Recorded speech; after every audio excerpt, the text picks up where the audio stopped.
नमस्कार, आप देख रहे हैं टॉप एजेंडा। मैं हूं आपके साथ उन्नति भटनागर। बुलेटिन की शुरुआत करते हैं लखनऊ से बड़ी अपडेट के साथ। मुख्यमंत्री योगी आदित्यनाथ का आज आगरा दौरा है। छत्रपति शिवाजी महाराज जयंती समारोह में शामिल होंगे सीएम योगी आदित्यनाथ। अपने इस आगरा के खास दौरे के दौरान शाम 5:30 बजे का वक्त बताया जा रहा है, जब दीवाने आम आगरा फोर्ट में उनका ये कार्यक्रम होगा, जिसमें शिरकत करेंगे बतौर मुख्य अतिथि सीएम योगी आदित्यनाथ। महाराष्ट्र के मुख्यमंत्री एकनाथ शिंदे भी मौजूद रहेंगे।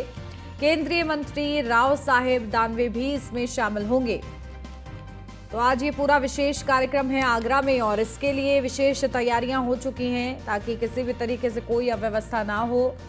बड़े अतिथि आने हैं, महाराष्ट्र के मुख्यमंत्री हैं, केंद्रीय मंत्री मौजूद रहेंगे और ऐसे में तैयारी कर ली गई है आगरा में। इस पूरे कार्यक्रम को लेकर शाम 5:30 बजे का वक्त मुकर्रर किया गया है इस पूरे कार्यक्रम के लिए। इस दौरान सीएम योगी आदित्यनाथ भी आगरा के दौरे पर ही रहेंगे इस विशेष कार्यक्रम के लिए। छत्रपति महाराज जयंती समारोह में शिरकत करेंगे सीएम योगी आदित्यनाथ और इस मौके पर इतिहास की गाथा को दोहराया जाएगा।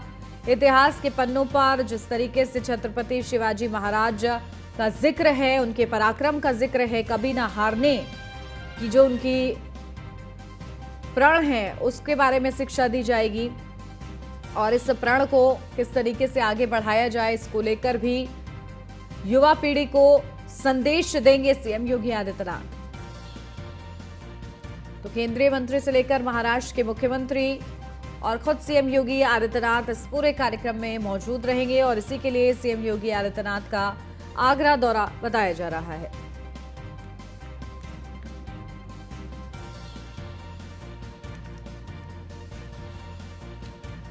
अपडेट ले लेते हैं, हमारे संवाददाता अश्विनी द्विवेदी हमारे साथ जुड़ गए हैं। अश्विनी, क्या कुछ जानकारी? देखिए, विशेष ये कार्यक्रम है और अन्य कार्यक्रमों के जरिए बड़ा संदेश देने की कोशिश की जाती है।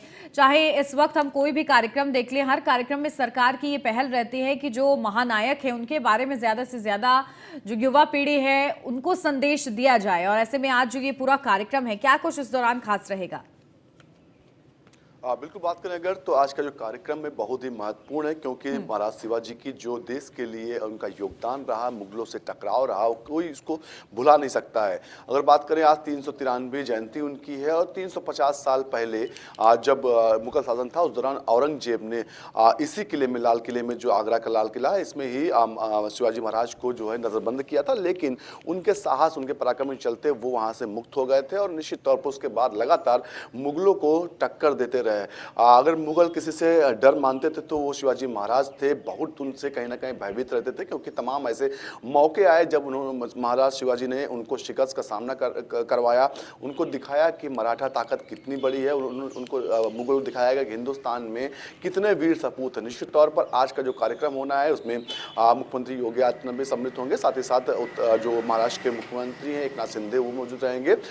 तमाम अन्य जो महाराष्ट्र के नेता हैं, वरिष्ठ नेता, वो इस कार्यक्रम में मौजूद रहेंगे, क्योंकि गौरव गाथा का आज इतिहास गिनाया जाएगा कि किस तरीके से शिवाजी महाराज ने पूरे विश्व में, पूरे देश को किस तरीके से सम्मानित किया है, किस तरीके से महाराज शिवाजी ने देश के लिए संघर्ष किया। निश्चित तौर पर हालांकि जो ये कार्यक्रम होना था इसकी पहले अनुमति नहीं मिल रही थी, लेकिन बाद में जो है इसकी अनुमति दी गई है। निश्चित तौर पर अब एक भव्य कार्यक्रम होने की ओर है। जी बिल्कुल ठीक है अश्विनी, आप बने रहिए हमारे साथ। कृष्णा त्यागी जुड़ गए हमारे संवाददाता आगरा से हमारे साथ। कृष्णा, क्या कुछ जानकारी? देखिए, आज पूरा ये विशेष कार्यक्रम है, बड़े अतिथि वहां पर मौजूद रहेंगे इस दौरान, क्या तैयारियां हैं, क्या कुछ अहम रहने वाला है? बिल्कुल उन्नति जी, मैं आपको बता दूं, आज पूरे देश में 393वीं जयंती जो मनाई जा रही है उसके उपलक्ष्य में आज आगरा लाल किले में एक मुख्यमंत्री महाराष्ट्र के एकनाथ शिंदे वहां पर पहुंचेंगे। इसके साथ साथ आज उत्तर प्रदेश के मुख्यमंत्री योगी आदित्यनाथ भी उनके साथ रहेंगे। बताया जा रहा है करीब 2000 लोग के आने की संभावना है और कई मंत्री इस पूरे कार्यक्रम में शामिल होंगे। पहली बार शौर्य गाथा वहां पर देखने को मिलेगी, रंगारंग कार्यक्रम देखने को मिलेंगे और छत्रपति शिवाजी महाराज से जुड़े हुए जो नाटक हैं, उनकी कहानियां हैं, उन सब चीजों को लेकर यहाँ पर देखने को सब कुछ मिलेगा।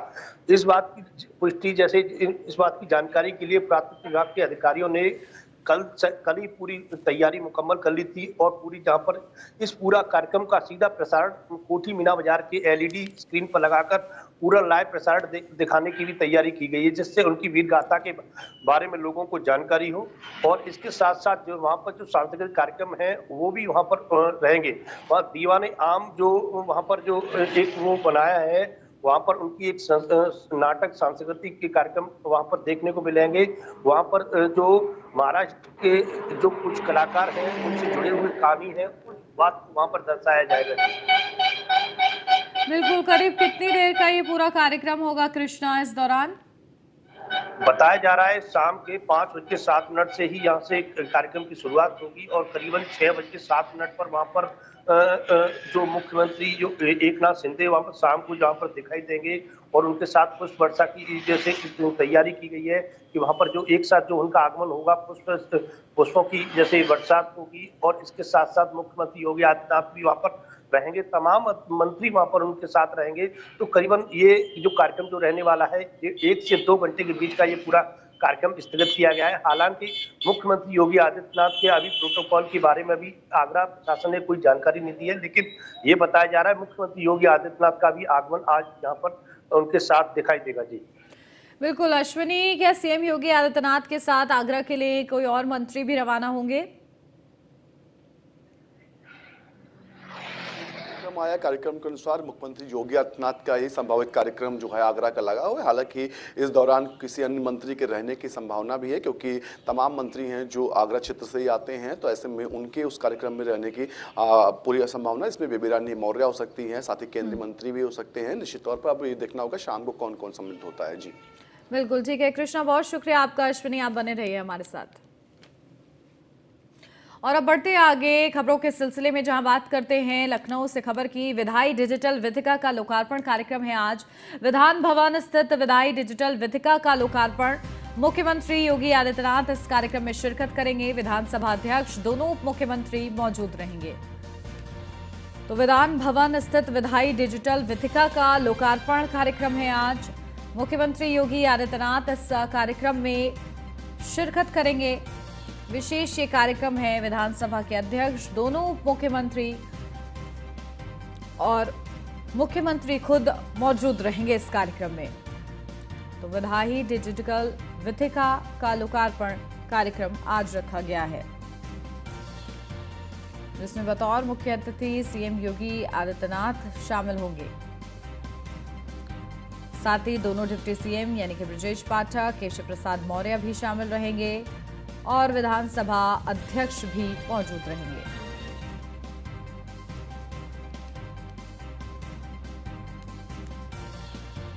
तो अश्विनी बने हुए हैं हमारे साथ, सीधा उन्हीं का रुख करते हैं। अश्विनी, क्या कुछ जानकारी? देखिए पूरा विशेष कार्यक्रम है, इसमें मुख्य अतिथि के रूप में सीएम योगी आदित्यनाथ मौजूद रहेंगे, दोनों डिप्टी सीएम मौजूद रहेंगे, विधानसभा के अध्यक्ष मौजूद रहेंगे। क्या कुछ ये पूरा कार्यक्रम है?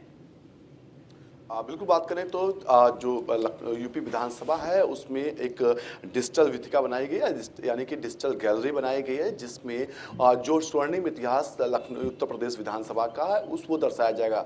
1887 के बाद की बात करें तो 1887 के बाद में जो उत्तर प्रदेश की जो स्थिति रही है, जो विधानसभा की स्थिति रही है, उन तमाम चीज़ों को लेकर के इस डिजिटल विथिका में दिखाया जाएगा। किस तरीके से कहाँ कहाँ परिवर्तन हुआ, कौन कौन से कब कब नाम परिवर्तन हुआ, इन तीन चीज़ों को बखूबी दिखाया जाएगा। निश्चित तौर पे ये 2 नंबर गेट है, वहां पर विथिका बनाई गई है। इसका शुभारंभ आज मुख्यमंत्री योगी आदित्यनाथ करेंगे। इस दौरान दोनों डिप्टी सीएम ब्रजेश पाठक और केशव प्रसाद मौजूद रहेंगे, साथ ही साथ नेता विपक्ष जो है। बिल्कुल, तो देखिए अश्विनी, पूरा ये विशेष कार्यक्रम है और इस दौरान ये पूरा कार्यक्रम महत्वपूर्ण रहेगा कि किस तरीके से खास रहता है। ठीक है, आप बने रहिए हमारे साथ, लौटती हूँ आपके पास ज्यादा जानकारी के लिए। बढ़ते आगे लखनऊ से अब खबर। बीजेपी प्रदेश अध्यक्ष भूपेंद्र सिंह चौधरी का दौरा है आज बिजनौर के दौरे पर रहेंगे भूपेंद्र सिंह चौधरी। भूपेंद्र सिंह चौधरी के कई कार्यक्रम हैं जिसमें वो शिरकत करेंगे। तो बीजेपी प्रदेश अध्यक्ष भूपेंद्र चौधरी का दौरा है आज बिजनौर का दौरा करेंगे और इस दौरान उनके बड़े कार्यक्रम निर्धारित किए गए हैं, जिनमें शिरकत करेंगे भूपेंद्र सिंह चौधरी। तो निकाय चुनाव से पहले ग्राउंड जीरो पर उतरकर तैयारियों को परखने के लिए, कार्यकर्ताओं में उत्साह भरने के लिए लगातार भूपेंद्र चौधरी दौरे कर रहे हैं और इसी सिलसिले में आज वो बिजनौर का दौरा करेंगे। और इस दौरान कई बड़े कार्यक्रम निर्धारित हैं उनके बिजनौर में, जिसमें वो शिरकत करेंगे, बड़ा मूल मंत्र वो देंगे। कार्यकर्ताओं के साथ चर्चा की जाएगी, जनप्रतिनिधियों के साथ चर्चा की जाएगी, उनको भी एक बड़ा संदेश देने का प्रयास किया जाएगा। जो कोशिशें हैं उनको और ज्यादा धार देने की जरूरत है और इसी के लिए प्रदेश अध्यक्ष की भूमिका निभाते हुए भूपेंद्र चौधरी नजर आएंगे अपने इस बिजनौर दौरे के दौरान।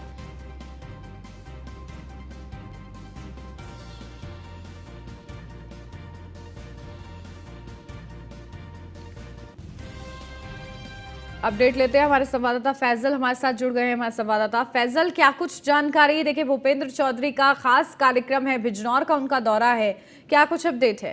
देखिए, बिल्कुल मैं आपको बता दूं, अभी फिलहाल हाल ही में दो विधायकों में आपस में विवाद हो गया था। कहीं ना कहीं उसको लेकर भी वो बिजनौर आ रहे हैं समझौते के लिए और अपने कार्यकर्ताओं से मिलेंगे और चुनाव की भी कहीं ना कहीं रणनीति की बात आगे चलेगी। बिल्कुल, और इस दौरान कौन कौन से खास सदस्य उनके साथ मौजूद रहेंगे, क्या तैयारियां हैं वहां पर? देखिए, अगर बात की जाए नेता के, तो जो मुजफ्फरनगर के नेता हैं कपिल देव अग्रवाल, वो तो साथ रहेंगे और जो जिला पंचायत अध्यक्ष हैं नागेंद्र प्रताप चौधरी, वो साथ रहेंगे। 4 विधायक उनके साथ रहेंगे बिजनौर के। और भी लगभग अगर बात की जाए प्रदेश अध्यक्ष हैं तो कहीं ना कहीं 1-2 मंत्री और साथ रहने की संभावना है। ठीक है फैजल, बहुत शुक्रिया आपका। लखनऊ से अब खबर, सिक्किम कैडर के आईएएस अंजने कुमार सिंह की प्रतिनियुक्ति बढ़ी है। जहां यूपी में 1 साल के लिए फिर बढ़ी है उनकी प्रतिनियुक्ति। आजम खां के खिलाफ कार्रवाई करने वाले आईएएस की प्रतिनियुक्ति बढ़ी है। 2005 बैच के आईएएस अजनय सिंह फिलहाल मुरादाबाद कमिश्नर पद पर तैनात हैं। अब 15 फरवरी 2024 तक यूपी प्रतिनियुक्ति पर रहेंगे आईएएस। जहां यूपी में 8 साल की प्रतिनियुक्ति के बाद एक बार फिर 1 साल की प्रतिनियुक्ति है। जहां सपा सरकार में 15 फरवरी 2015 को यूपी प्रतिनियुक्ति पर आए थे आईएएस। अपडेट लेते हैं, हमारे संवाददाता अश्विनी द्विवेदी लगातार हमारे साथ बने हुए हैं। अश्विनी, क्या कुछ जानकारी? देखिए, प्रतिनियुक्ति बढ़ी है, क्या कुछ इस संबंध में जानकारी? बिल्कुल, अगर बात करें तो जो अंजने सिंह हैं उनको इसलिए जाना जा रहा है क्योंकि उन्होंने आजम खां के खिलाफ कई बड़ी कार्रवाइयाँ की। निश्चित तौर पर अमूमन देखा जाता अधिकारी जो यूपी कैडर के थे वो कहीं ना कहीं डरते थे आजम खां के पर कार्रवाई करने से। उनको डर रहता था कि सरकार बदली तो उनके साथ ठीक नहीं होगा। लेकिन अंजय कुमार सिक्किम कैडर के आईएएस अधिकारी हैं, 2015 में यूपी आए थे वो प्रतिनियुक्ति पर और तब से लगातार रहे। और एक बार फिर इनकी प्रतिनियुक्ति जो सीमा थी उसको बढ़ाया गया।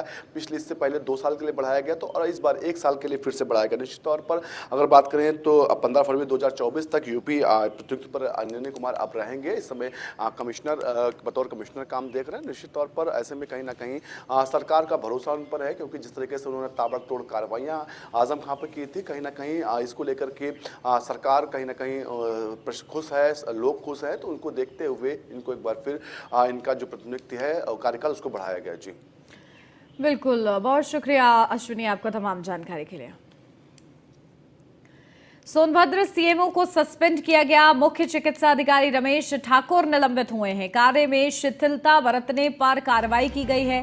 डिप्टी सीएम ब्रजेश पाठक के निर्देश पर यह कार्रवाई हुई है। प्रमुख सचिव ने सीएमओ को सस्पेंड किया है। कार्य में शिथिलता बरतने पर सीएमओ सस्पेंड किए गए हैं। 10 दिन पहले डिप्टी सीएम ब्रजेश पाठक ने सोनभद्र का दौरा किया था।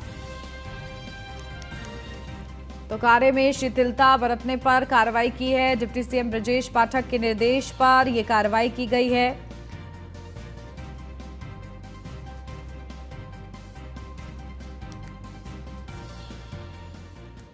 फतेहपुर थाना इलाके में चेकिंग के दौरान मुठभेड़ में पुलिस ने 2 शातिर बदमाशों को गिरफ्तार किया है। बता दें कि जैन शिकंजी आउटलेट के मालिक से लूटपाट करने के बाद बदमाश फरार हो गए थे और कई अलग अलग जगहों पर लूट की वारदात को अंजाम दिया था। शनिवार को पुलिस ने थाना टीपी नगर पुलिस ने दोनों बदमाशों को गिरफ्तार किया था, लेकिन दोनों शातिर पुलिस को चकमा देकर मौके से फरार हो गए थे। जिसके बाद चेकिंग के दौरान दोनों बदमाशों को पुलिस ने गिरफ्तार करने की कोशिश की। इसके बाद बदमाशों ने पुलिस पर ही फायरिंग कर दी। जवाबी फायरिंग में पुलिस की गोली से दोनों बदमाश घायल हो गए।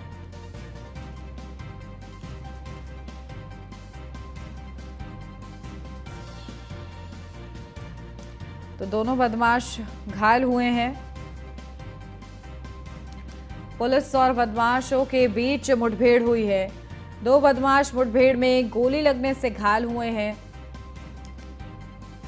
अपडेट लेते हैं, हमारे संवाददाता अतुल हमारे साथ जुड़ गए हैं। अतुल, क्या जानकारी? पुलिस कस्टडी से फरार हुए थे जो दोनों आरोपी, वो बदमाश जो है मुठभेड़ के दौरान घायल हुए हैं, क्या कुछ अपडेट इस पूरे मामले पर?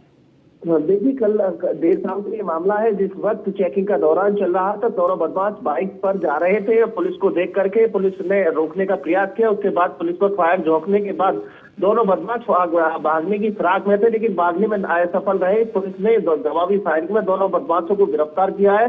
दोनों बदमाश घायल हुए हैं और उसके बाद दोनों को गिरफ्तार किया गया, निजी अस्पताल में भर्ती कराया गया। देखा जाए तो कल मेडिकल के लिए दोनों अस्पतालों को थाना टीपी नगर पुलिस लेकर जा रही थी, जिसके बाद दोनों बदमाशों ने पुलिस को चकमा देकर और फिल्मी स्टाइल में अपने दोस्तों के साथ सिर्फ गाड़ी में फरार हो गए थे। जिसके बाद जिले के अंदर जो पुलिस टीम है उसने सभी जगह पर नाकाबंदी कर चेकिंग अभियान चलाया, जिसके बाद स्विफ्ट से उतर करके अपनी बाइक लेकर के दोनों बदमाश जा रहे थे। जिसके बाद पुलिस की मुठभेड़ में दोनों बदमाश घायल होने के बाद पुलिस ने गिरफ्तार किए। बिल्कुल, बहुत शुक्रिया अतुल आपका तमाम जानकारी के लिए।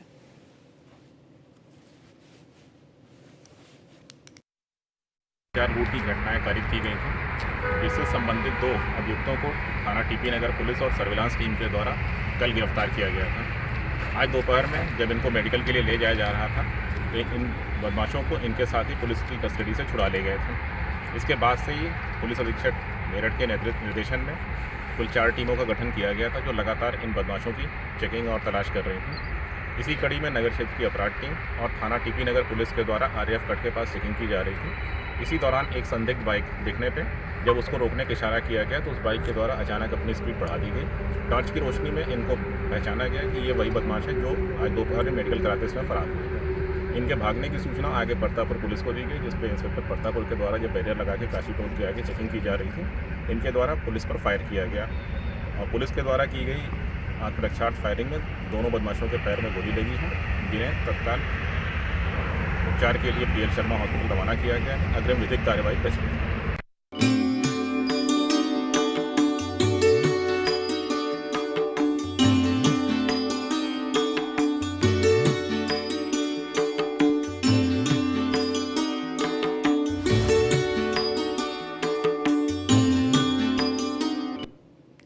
पूरे देश में महाशिवरात्रि पर्व धूमधाम से मनाया गया। गोरखपुर में खुद सीएम योगी आदित्यनाथ ने विधिवत गोरखनाथ मंदिर में पूजा अर्चना कर रुद्राभिषेक भी किया। सीएम योगी आदित्यनाथ ने गोरक्षपीठाधीश्वर भी हैं और सीएम ने मंदिर परिसर में छोटे बच्चों को प्यार किया, उनके साथ फोटो भी खिंचवाई, वहीं बच्चों को प्रसाद भी उन्होंने दिया। देखिए खास रिपोर्ट।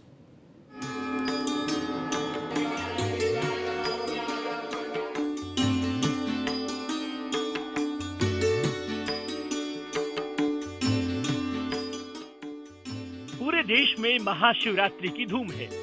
भोले बाबा के ध्यान में श्रद्धालु भक्ति की साधना में लीन हैं, जल चढ़ा रहे हैं, पुष्प चढ़ा रहे हैं। सुबह से ही मंदिरों में श्रद्धालुओं का तांता लगा रहा। महाशिवरात्रि का पावन पर्व ये एक ऐसा पर्व जिसे देवों को देव महादेव की रात के रूप में जाना जाता है। हिंदू पंचांग के मुताबिक फाल्गुन मास के कृष्ण पक्ष की चतुर्दशी तिथि को महाशिवरात्रि का पर्व मनाया जाता है। महाशिवरात्रि के व्रत रखने का विशेष विधि विधान है। वहीं ये तस्वीर देखिए, जब संकल्प सिद्धि को प्राप्त कर रहा है। जी हाँ, सिंहासन की ठसक नहीं, ये एक योगी की साधना है। योगी आदित्यनाथ सूबे के मुखिया भी हैं और गोरखनाथ पीठ के पीठाधीश्वर भी। महाशिवरात्रि के दिन सीएम योगी आदित्यनाथ ने रुद्राभिषेक किया। देवाधिदेव औडरदानी आशुतोष भगवान शिव से संपूर्ण विश्व के कल्याण, उद्धार, समृद्धि और शांति के लिए प्रार्थना की। दरअसल योगी जी सबसे पहले बाबा गोरखनाथ के दरबार में पहुंचकर विधि विधान के साथ पूजा की। उसके बाद मुख्यमंत्री अपने गुरु ब्रह्मलीन महंत अवैधनाथ के समाधि स्थल पर गए और उनका आशीर्वाद लिया। हमेशा की तरह उन्होंने मंदिर परिसर का भ्रमण किया और व्यवस्था को लेकर जरूरी दिशा निर्देश दिए। गौशाला में गायों के साथ वक्त गुजारने के बाद योगी आदित्यनाथ रुद्राभिषेक के लिए अपने आवास के शक्तिपीठ में पहुंचे, जहां आचार्यगण पहले से ही तैयार बैठे थे और लोक कल्याण के लिए मुख्यमंत्री ने रुद्राभिषेक किया, फिर हवन किया। मतलब महाशिवरात्रि के दिन भोर की पहली किरण के साथ, कायनात की पहली धड़कन के साथ, सेवा के संकल्प के साथ, लोक मंगल की भावना के साथ योगी आदित्यनाथ ने रुद्राभिषेक किया, हवन किया। वहीं मंदिर परिसर में सीएम योगी ने छोटे बच्चों के साथ फोटो भी खिंचवाई। सीएम योगी ने मानसरोवर मंदिर में बच्चों को प्रसाद दिया। सीएम योगी के बाल प्रेम की कुछ और तस्वीरें आपको दिखाते हैं। सीएम योगी का बाल प्रेम 14 जनवरी 2022 गोरखपुर के गोरखनाथ मंदिर में छोटे बच्चे को पुचकारा। 6 फरवरी 2022 गोरखपुर के मोहद्दीपुर में छोटी बच्ची को दुलार किया, सिर पर हाथ रखा। 14 मई 2022 गोरखपुर में बच्चों से बातचीत की, उनको चॉकलेट भी खिलाई। 7 जून 2022 मथुरा में श्री कृष्ण जन्मभूमि पर सीएम योगी ने बच्चे को दुलार किया। 20 अगस्त 2022 गोरखनाथ मंदिर में जन्माष्टमी पर कृष्ण रूप में सजे बच्चों को दुलारा। 24 नवंबर 2021 कानपुर के चकेरी एयरपोर्ट पर बच्चे को दुलार किया, फोटो भी खिंचवाई। और इसके साथ ही आज की तस्वीर, सीएम योगी की बाल प्रेम की तस्वीर। वास्तव में बच्चे तो भगवान की मूरत होते हैं। वहीं महाशिवरात्रि का पावन पर्व और उमंग उत्साह में डूबा है पूरा देश। मास की महाशिवरात्रि पर्व है, इसमें जो है भगवान शिव का विवाह संपन्न हुआ था और उनका प्राकट्य दिवस भी है कैलाश पर। इस उपलक्ष्य में जो है हमारे जनमानस में जो है उनका विवाह उत्सव मनाते हैं हम लोग साल में एक बार। उसकी खुशी में जो है भक्तजन नाना प्रकार से बाबा को बेलपत्र फूल जल से अभिषेक करके बाबा को मनाते हैं, रिझाते हैं और उनका जन्मदिन मनाते हैं, उनकी शादी का वर्षगांठ मनाते हैं। तो अलग अलग अंतराल में कथाओं के अनुसार जो है सब हुआ है। दरअसल महाशिवरात्रि मनाए जाने की कई वजहें हैं, जिनमें 4 वजहों की चर्चा हम आपसे कर रहे हैं। महाशिवरात्रि के दिन भगवान शंकर ने देवी पार्वती से विवाह किया था। समुद्र मंथन से निकले विष को भगवान शंकर ने पीकर कंठ में रोका था, जिससे उनका कंठ नीला पड़ा था। और आज के ही दिन भगवान शंकर ने धरती पर उतर रही देवी गंगा को अपनी जटाओं में धारण किया। भगवान शिव ने महाशिवरात्रि को लिंग स्वरूप लिया था। ये हमने आपको बताई महाशिवरात्रि किन वजहों से मनाई जाती है। महाशिवरात्रि के पावन पर्व पर सभी देशवासियों को न्यूज़ वन इंडिया परिवार की ओर से बहुत बहुत शुभकामनाएं।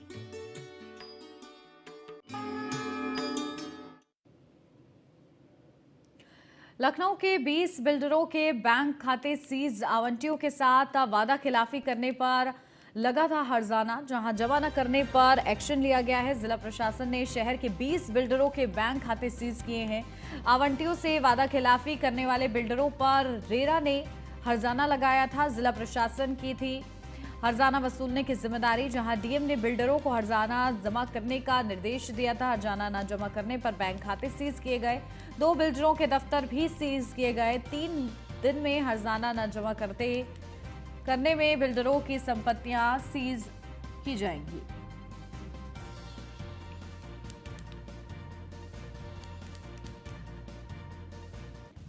लखनऊ से अब खबर, फ्लाईओवर से नीचे अनियंत्रित कार सड़क हादसे में 3 की मौत हुई है, 1 घायल हुआ है। सभी घायलों को अस्पताल में भर्ती कराया गया है। पॉलीटेक्निक का फ्लाईओवर से नीचे गिरी है कार।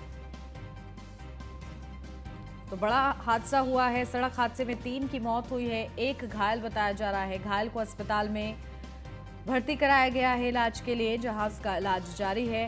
बता दें आपको, फ्लाईओवर से सीधा कार नीचे गिरी है।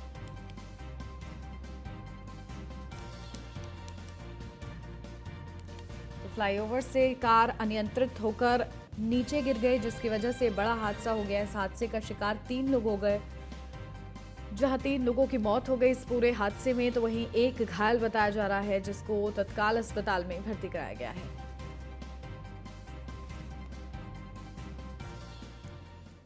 और इसी के साथ इस बुलेटिन में बस इतना ही। खबरों का सिलसिला आगे भी जारी है। आप बने रहिए न्यूज़ वन इंडिया के साथ।